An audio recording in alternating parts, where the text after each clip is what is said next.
चलिए तो भाई अब हम लोग समझते हैं लोहे का निष्कर्षण। तो लोहे का निष्कर्षण जिस अयस्क से होता है वो है हेमाटाइट। इसके अन्य अयस्क हो जाएंगे मैग्नेटाइट, सिडेराइट, आयरन पायराइट।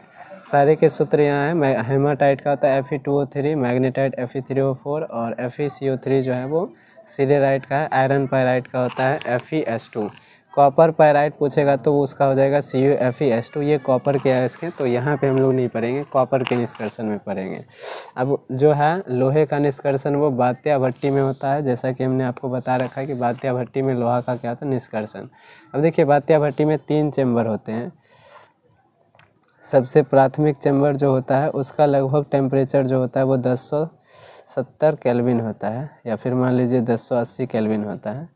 यहाँ तक मान लीजिए पहला चेम्बर। दूसरा चेम्बर जो होता है इसका जो होता है उसका 1200 से लेकर 1570 या 80 केल्विन होता है, और सबसे नीचे वाला का होता है 2170 केल्विन।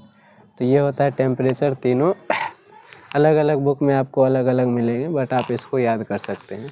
अब देखिए इसमें जो है अयस्क जो डाला जाता है वो तो हेमाटाइट है Fe3O4। इसके साथ साथ जो है चूना डाला जाता है जिसका सूत्र है CaCO3, यानी चूना पत्थर डाला जाता है,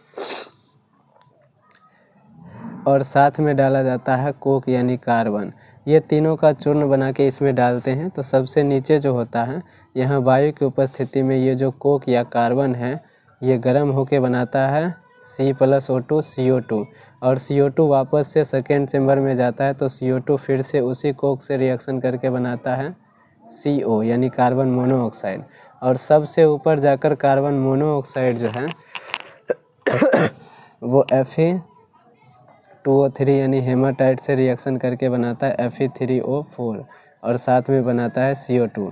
और फिर से पहले चेम्बर में ही जो हेमाटाइट है वो फिर से कार्बन मोनोऑक्साइड से रिएक्शन करके बना लेता है FeO और प्लस CO2, और जो FeO है ये फिर से सेकेंड चेम्बर में आकर CO से रिएक्शन करके बनाता है Fe+CO2।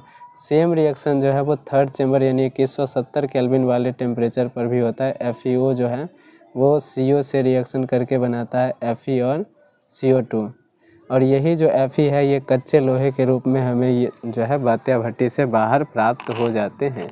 तो यही है आपका लोहे के निष्कर्षण का सिद्धांत एज इट इज़। इसको आप खाली भाषा में तब्दील कर दीजिएगा तो आपको फुल मार्क्स मिल जाएगा। अब यहाँ बात करते हैं धातुमल की। तो धातुमल के बारे में आप याद रखिए कि यहाँ पर जो हमने CaCO3 डाला ये यहाँ पर क्या होता है, यहाँ पर जो होता है बात्या भट्टी में गर्म होकर ये CaO बनाता है और CO2 बनाता है, और इसमें गैंग यानी अशुद्धि के रूप में SiO2 होता है। SiO2 क्या होता है, बालू पाया जाता है किसमें, यही बात्या भट्टी में जो लौह अयस्क हेमाटाइट होता है इसमें अशुद्धि के रूप में। इससे जो है CaO रिएक्शन कर लेता है और ये बनाता है CaSiO3। तो ये हो जाता है धातुमल, और ये हो जाता है बालू जो है ये क्या हो जाएगा गैंग या अधात्री, गैंग या फिर अधात्री, और ये हो जाएगा फ्लक्स। तो कई बार ये भी पूछता है फ्लक्स क्या होता है, गैंग क्या होता है, धातुमल। इसका परिभाषा दें और एक उदाहरण दें। तो ये वाला उदाहरण वहाँ पे आप दे सकते हैं। देखिए ये इसीलिए जो होता है बात्या भट्टी में हम लोग किसको ऐड ऑन करते हैं, तो चूना पत्थर को यानी CaCO3 को। वो क्या होता है टूटकर CaO बनाता है, जो कि इस हेमाटाइट में उपस्थित बालू यानी सिलिका SiO2 से रिएक्शन करके जो है CaO इससे रिएक्शन करके CaSiO3 यानी धातुमल का निर्माण करता है, जो कि ऊपर वाले इस नली से जो है बात्या भट्टी से बाहर निकल जाता है। तो ये है आपका लोहे के निष्कर्षण का सिद्धांत। आइए आगे बढ़ते हैं। तो चलिए दोस्तों अब हम लोग देखते हैं एल्युमिनियम के निष्कर्षण का सिद्धांत। तो एल्युमिनियम जो धातु है इसका प्रमुख अयस्क बॉक्साइड होता है, और बॉक्साइड से ही एल्युमिनियम का निष्कर्षण होता है। इसका एक दूसरा अयस्क है क्रायोलाइट जिसका सूत्र होता है Na3Al(F6)। और यहाँ पे एक बात ध्यान रखिएगा, इसका एक और जो है अयस्क है जिसको कोरंडम कहते हैं।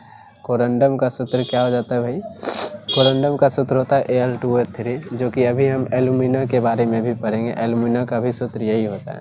अब देखिए सबसे पहले इसके अयस्क का सांद्रण होता है, यानी अयस्क से गंदगी को दूर किया जाता है। तो सांद्रण होता है निच्छालन विधि से, और निच्छालन विधि में क्या होता है कि जो हमारा बॉक्साइड है इसको सबसे पहले गर्म करके Al2O3 बनाया जाता है, अब चूँकि इसमें गंदगी भी रहता है, अब क्या करते हैं कि ये जो अशुद्ध बॉक्साइड है Al2O3 इसको NaOH में अच्छे तरह घोल लेते हैं।